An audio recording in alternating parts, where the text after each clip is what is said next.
मैं अपने माता पिता का लड़का इकलौता बेटा था। मैं पढ़ने में बहुत तेज था। जब मैंने अपनी पढ़ाई पूरी कर ली तब मैंने नौकरी करने की सोची। जल्दी ही शहर में मुझको एक अच्छी कंपनी में नौकरी मिल गई। शहर में मेरे एक दूर के रिश्तेदार रहते थे कि वह मेरी माँ के रिश्ते में भाई लगते थे। उनका नाम राकेश था। मैं उनको मामा कहता था। जब माँ ने मामा के घर में रहने की बात की तो मैं मान गया। मेरे मामा की कोई औलाद नहीं थी। उनकी शादी को 5 साल हो गए थे। मेरी मम्मी बहुत खूबसूरत थी। मुझको 20 साल की उम्र में ही एक अच्छी नौकरी मिल गई थी, जिससे मेरी माँ की खुशी ठिकाना न रहा। मामा एक प्राइवेट नौकरी करते थे। वह सुबह नहा धोकर घर से निकलते और शाम तक लौटते। वह बड़ी मुश्किल से घर का खर्च चला पाते थे। ऐसी सूरत में मेरी नौकरी लगी तो वह भी खुशी से भर उठे। बेटे को तुम्हारे पास भेज रही हूँ, कमरा दिलवा देना। मेरी माँ ने अपने भाई से गुजारिश की थी। कमरे की क्या ज़रूरत है दीदी, मेरे घर में 2 कमरे हैं, वह यहीं रह लेगा। भाई के इस जवाब में बहन बोली, ठीक है, इसी बहाने दोनों वक्त घर का बना खाना खा लेगा और तुम्हारी निगरानी में भी रहेगा। दोनों भाई बहनों की बातें सुनकर मैं खुश हो गया। माँ का दिया सामान और ज़रूरत की चीज़ें लेकर मैं शाम तक मामा के यहाँ पहुँच गया। यहाँ से बस टैक्सी सारी सुविधाएं हैं।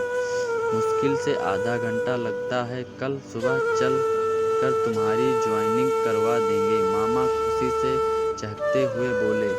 आपका काम, मैंने अटकते हुए पूछा। अरे एक दिन छुट्टी कर लेते हैं, चल कर तुम्हारी कंपनी भी देख लेंगे।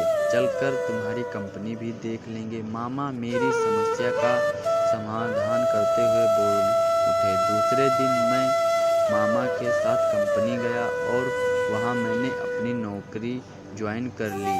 शाम को जब मैं घर आया तो मम्मी ने मेरी पसंद का खाना बनाया था। हम सबने साथ में बैठकर खाना खाया। 2-3 दिन में सब कुछ सामान्य हो गया। सुबह 9 बजे मैं घर छोड़ता तो मामी हल्का नाश्ता करा कर मुझे टिफ़िन दे देती। मैं शाम के 7 बजे तक घर लौट आता था। एक दिन जब मैं ऑफिस के लिए निकला तो मम्मी बाथरूम नहा रही थी। उन्होंने बाथरूम का दरवाज़ा भी नहीं बंद किया था। जाते समय अचानक मेरी नज़र उन पर पड़ी तो मेरे पैर ठिठक गए। मामी के गोरे बदन को देखकर मेरे जिस्म में एक हलचल सी मच गई। तभी मामी की नज़र मुझ पर पड़ी तो मैं शर्माते हुए बाहर निकल गया। उस दिन रविवार था। मेरी छुट्टी थी, पर मामा रोज की तरह काम पर गए हुए थे। मैं भी घूमने निकल गया।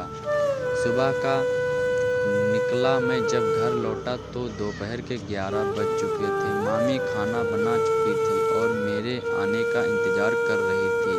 आओ लल्ला, जल्दी खाना खा लो। फेरे बाद में लेना मामी की कहने में भी मजाक था। बस अभी आया, कहता हूँ। मैं कपड़े बदल कर और हाथ पैर धोकर तौलिया तलाशने लगा। तुम्हारे सारे गंदे कपड़े धोकर सूखने के लिए डाल दिए हैं, मामी खाना परोसते हुए बोली। मैं बैठा ही था कि मेरी मामी पर निगाह गई। मैं चौंक गया। साड़ी और ब्लाउज में मैं मामी का पूरा जिस्म झांक रहा था, खासकर दोनों उभार। मामी के बजाय शर्माने के चोट कर दी। क्यों रे, क्या देख रहा है? देखना है तो ठीक से देखना। अब मुझको अजीब सा महसूस होने लगा। मैंने किसी तरह खाना खाया और बाहर निकल गया। मुझे मामी का बर्ताव समझ में नहीं आ रहा था। उस दिन मैं देर रात घर आया और खाना खाकर सो गया। अगली सुबह मैं देर से उठा तो मामा मुझे बीमार बता रहे थे। शायद बुखार है, सुस्त दिख रहा है। रात को बाहर गया था, ना थक गया होगा। यह मामी की आवाज़ थी। आखिर माजरा क्या है? मामी क्यों इस तरह का बर्ताव कर रही है?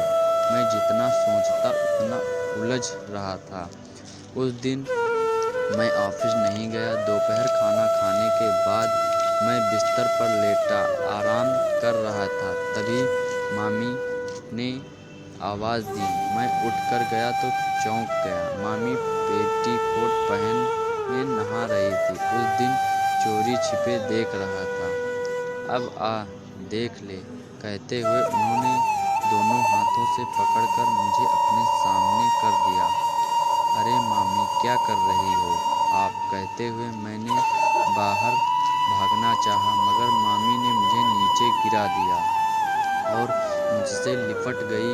औरतों के स्पर्श से मेरे शरीर में करंट लग गया और मैंने भी मामी को दोनों हाथों से कसकर दबोच लिया। धीरे धीरे हम दोनों एक दूसरे में समा गए। थोड़ी ही देर में मामी भांजे का रिश्ता तार तार हो गया। मैं उस दिन पहली बार किसी औरत के पास आया था। मैं शर्मिंदा था, मगर मामी ने एक झटके में इस संकट को दूर कर दिया। देख बाबू, मुझे बच्चा चाहिए और तेरे मामा नहीं दे सकते, तू मुझे दे सकता है, मगर ऐसा करना गलत होगा। मैं बोला, मुझे खानदान चलाने के लिए एक औलाद चाहिए। तेरे मामा तो बस रोटी कपड़ा मकान देखते हैं, इसके अलावा भी कुछ चाहिए वह तुम दोगे। इतना कहकर मामी ने मुझको बाहर भेज दिया। उसके बाद से तो जब भी मौका मिलता मामी मुझसे काम चला लेती, या यूँ कहे कि मेरा इस्तेमाल करती। मामा चुप थे या जानबूझकर अनजान थे, कहा नहीं जा सकता, मगर हालात ने उन्हें एक बेटी का पिता बना दिया।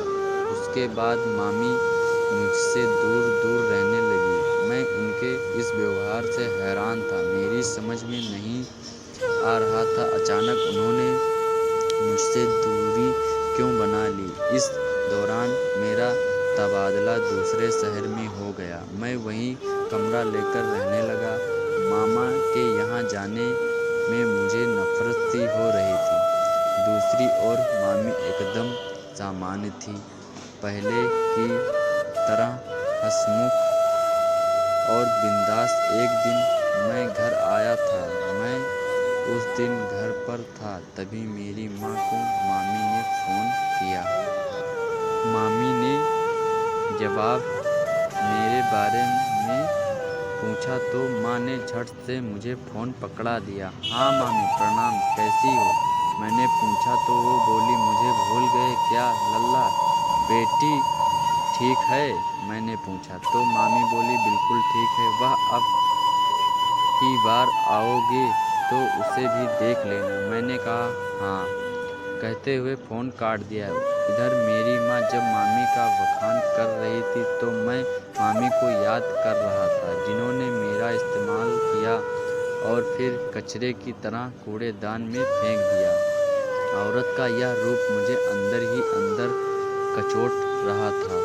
मामी को बच्चा चाहिए था तो गोद ले सकती थी, मगर इस तरह इससे आगे मैं सोच ना सका। माँ चाय लेकर आई तो मैं चाय पीने लगा, मगर मेरा ध्यान मामी के घिनौने काम पर था। मुझे चाय का स्वाद कसौला लग रहा था। उनके बारे में सोच कर मुझे गुस्सा आ